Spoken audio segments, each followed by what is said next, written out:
ई विधान करने वाला पहला राज्य बना है उत्तर प्रदेश।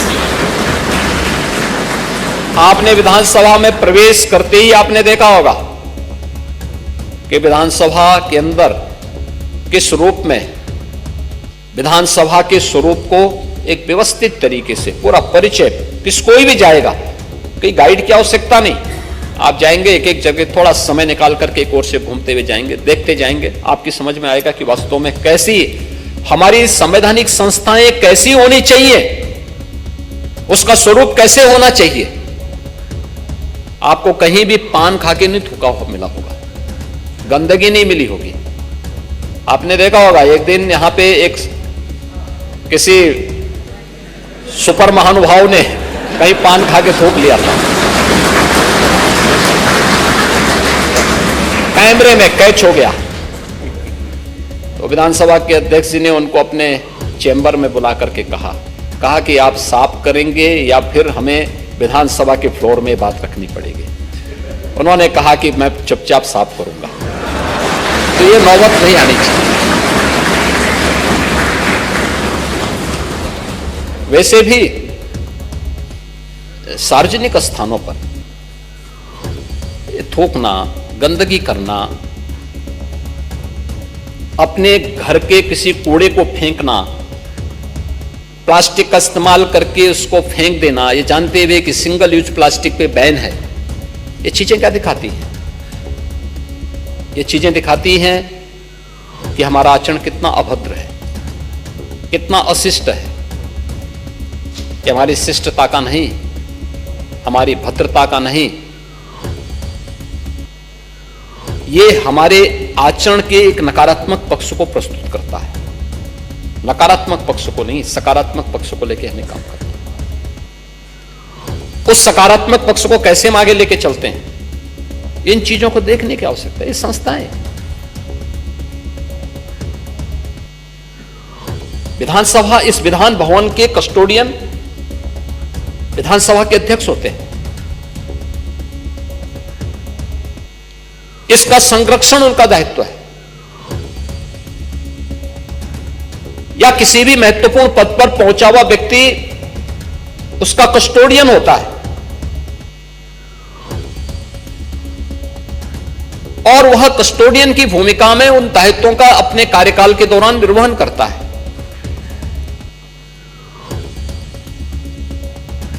वो मालिक नहीं होता। हम लोग प्रदेश में हैं मालिक की भूमिका में नहीं, एक सरबराहकार की भूमिका में, एक कस्टोडियन की भूमिका में, एक ट्रस्टी की भूमिका में। हमारा दायित्व अब ईमानदारी पूर्वक अपने कर्तव्यों का निर्वहन करने का है। ये तो हर व्यक्ति जानता है, आप भी जानते हैं, हम भी जानते हैं और पूरा समाज जानता है। जो लोग संपत्ति बटोर रहे हैं वे सब जानते हैं, सब वहीं छूट जाएगा और कोई आग के हवाले ऐसे हो जाएगा जैसे दृश्य आपने कुछ देखे होंगे।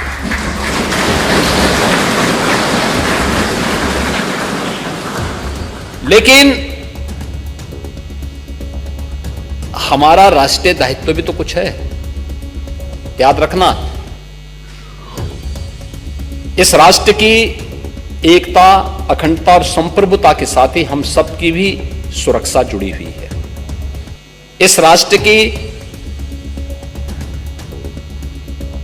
एकता को बनाए रखने का दायित्व भी तो हम सबका होना चाहिए।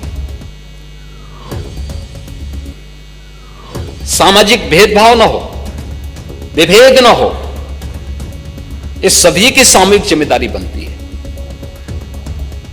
राष्ट्रीय अखंडता को कोई चुनौती न देने पाए, यह हर नागरिक का दायित्व बनता है। उस राष्ट्र की किसी भी जाति, मत, मजहब, क्षेत्र, भाषा का कोई व्यक्ति क्यों ना हो, यह प्रत्येक का दायित्व बनता है कि देश मेरे लिए पहले सर्वोपरि है। मेरी जाति, मेरा मत, मेरा मजहब, मेरा क्षेत्र, मेरी भाषा बाद में, पहले देश। जब इस भाव के साथ हम कार्य करते हैं तब राष्ट्र विकसित होने की प्रक्रिया को तेजी के साथ आगे बढ़ाता है और उसमें अपने कर्तव्यों के निर्वहन के साथ हर व्यक्ति, अब वो प्रवृत्ति हमें वो करनी पड़ेगी हम अक्सर देखते हैं कि सरकारी नौकरी जब तक नहीं मिलती व्यक्ति खूब पापड़ बेलता है, लेकिन जैसे मिली उसके बाद वो मान लेता है कि जैसे कि अब तो उसका काम समाप्त। नहीं, उसके कार्य की शुरुआत होनी चाहिए था और अपना अच्छा कुछ करके दिखा दे, अच्छा करके दिखाए।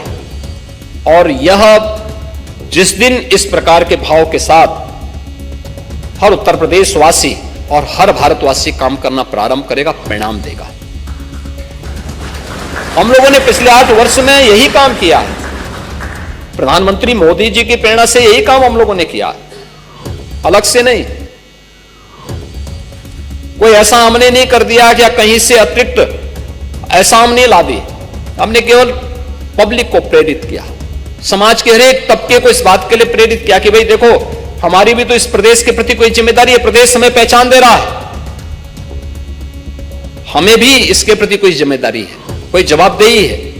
उस जिम्मेदारी और जवाबदेही में बेहतर समन्वय करते हुए हम आगे बढ़े, परिणाम हमारे सामने है।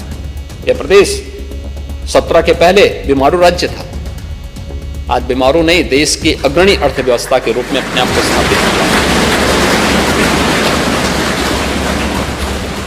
इस प्रदेश में 2017 के पहले किसान आत्महत्या करता था, आज किसान खुशहाल है।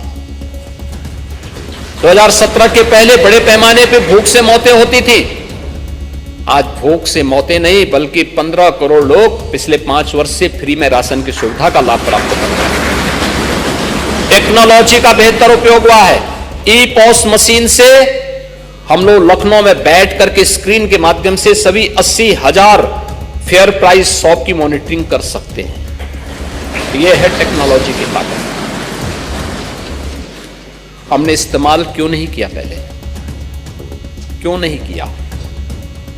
ये वही प्रदेश थे जिसके युवाओं को अपनी पहचान छुपानी पड़ती थी, आज पहचान नहीं छुपानी पड़ती है। वो कहीं जाता है सीना चौड़ा करके बोलता है साहब यूपी के।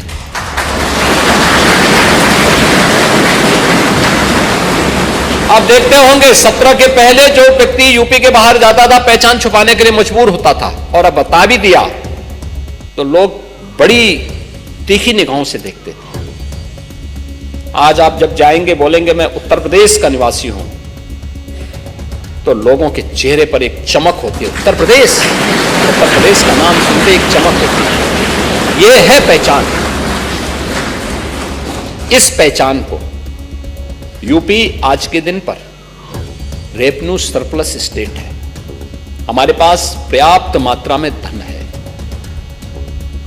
आज उत्तर प्रदेश की प्रति व्यक्ति आय को हम दोगुने से अधिक करने में सफल हुए हैं इन 8 वर्षों में। याद करिए 1947 से लेकर 2017 तक उत्तर प्रदेश की प्रति व्यक्ति आय 46,000 करोड़ थी एवरेज, और आज यही बढ़कर के 1,10,000 हुई है प्रति व्यक्ति आय। यहां की जो जीएसडीपी थी वह 12,75,000 करोड़ की थी, आज यही बढ़कर के 27.5 लाख करोड़ रुपए से ऊपर की हो गई। ये क्या दिखाती है? यानी 70 वर्षों में इसको जाने में केवल 12.5 यानी 12,75,000 करोड़ की अर्थव्यवस्था उत्तर प्रदेश बन पाई थी, और 7वीं बड़ी अर्थव्यवस्था थी, 7वीं अर्थव्यवस्था देश के अंदर मानी जाती थी। आज यह देश की नंबर 2 की अर्थव्यवस्था बन चुकी है, 27.5 लाख करोड़ की है, और सबसे बड़ी यानी सबसे अधिक ग्रोथ रेट के साथ बढ़ने वाली देश की अर्थव्यवस्था उत्तर प्रदेश आज के दिन पर बना है। यह तब हो पाया है जब एक टीम वर्क काम कर रही है, सभी लोग मिलकर के काम कर रहे हैं। सरकार से जुड़े हुए लोग, जनप्रतिनिधिगण, समाज से जुड़े हुए अन्नदाता किसान हो, युवा हो, सरकारी कर्मचारी हो, पुलिस कार्मिक हो, समाज के अलग अलग तबके, व्यापारी हो, उद्यमी हो, अलग अलग तबके के सभी लोगों का जब एक साथ समन्वय होता है, सभी लोग एक दिशा में चलने प्रारंभ होते हैं, ये परिणाम सामने आता है और इसमें मीडिया की भी भूमिका है। उन्होंने सकारात्मक लेखन भी शुरू किया, एकदम लिखना शुरू किया। हाँ, अच्छा, महाकुंभ की सफलता में मीडिया की बहुत अच्छी भूमिका है। ये सभी चीजें जब एक साथ चलती हैं तब परिणाम सामने आते हैं, और उस परिणाम के लिए यह दायित्व अपने अपने क्षेत्र में नेतृत्व के इस गुण को विकसित करने का दायित्व आपका भी है। आप भी इसके हिस्से हैं, इससे अलग नहीं हो सकते।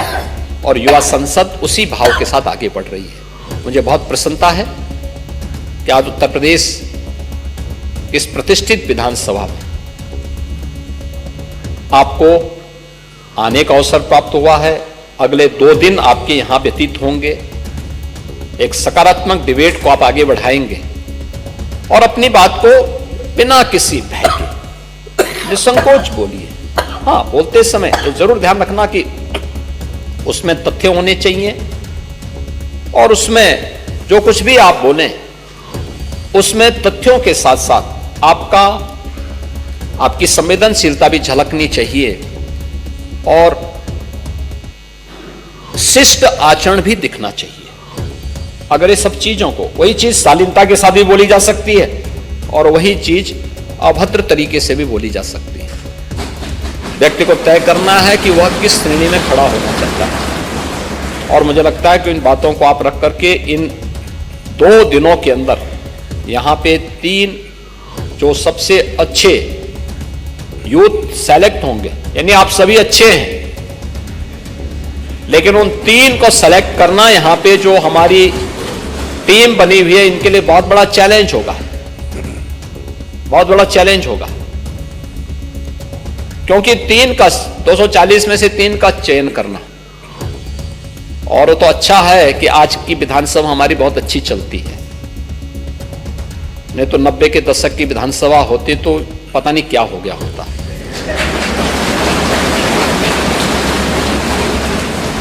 तो इसलिए विधानसभा अच्छी चल रही, तो मैं मानता हूं कि आपकी जो डिबेट होगी बहुत अच्छी होगी।